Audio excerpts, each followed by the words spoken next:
So just quickly as I finish, this vision for education, a vision that makes parents entrepreneurs for their child's future, is in stark contrast to the future being meticulously planned for students through what appears to be a favorite punching bag in a lot of states these days, and that is the Common Core state standards.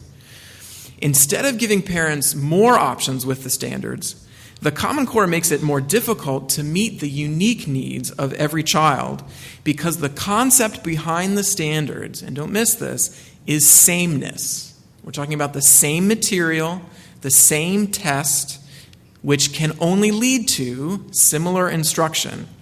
And that argument over how best to craft sameness has taken the place of achievement. We are told that schools will still have autonomy over teaching. We are told that local control will still be preserved. Obviously, only time will tell whether or not this is true, but early indications are that we should look long and hard about what we're being told about the Common Core. Honestly, we don't know if the standards will actually improve student achievement in the United States. We don't.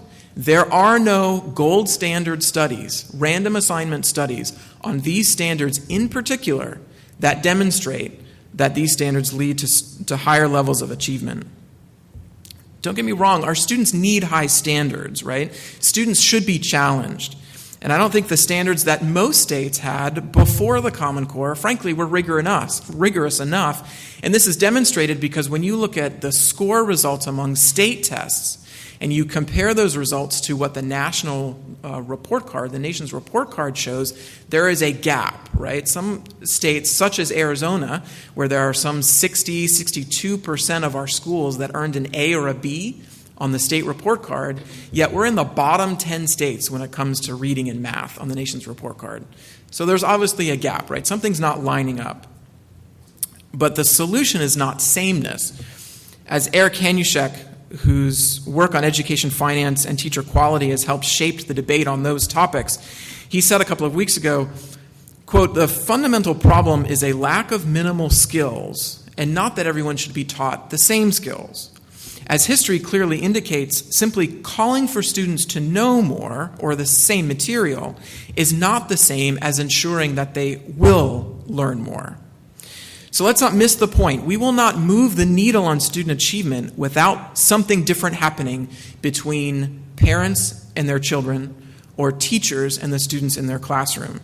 And it's the degree to which any government should get involved with the classroom that remains the principal debate over the standards.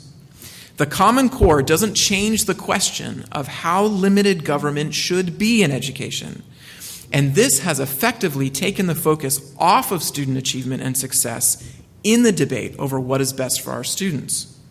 Standards-based reform on its own has distracted us from the critical task of helping parents find quality choices for their children. The debate over the standards has been a guessing game about what exactly the Common Core is going to do. Federal oversight clouds the argument, as do competing claims about whether teachers will be free to run their classrooms or to meet the needs of their students. Last example for you. Just the other day, I was reading in Education Week an article about Montgomery County, Maryland, and the Common Core. Montgomery County is one of the wealthiest and higher performing districts in the country. And the superintendent of that district said, and I quote, "Montgomery County Public Schools started working on aligning curriculum," note that, "to the Common Core 4 years ago." So he had the intention of changing what's taught in the classroom. Even with all the infrastructure and support in Montgomery County Public Schools, it will still take more than 2 years to fully implement our new accountability system, and even longer before all elements of it are effectively used in every school. So do the math. That's 6 years, enough time for a child to go from 6th grade to 12th grade before the system is just perfect enough so that those who are advocating for the Common Core can actually expect to see the significant improvement in the schools and the students that they want.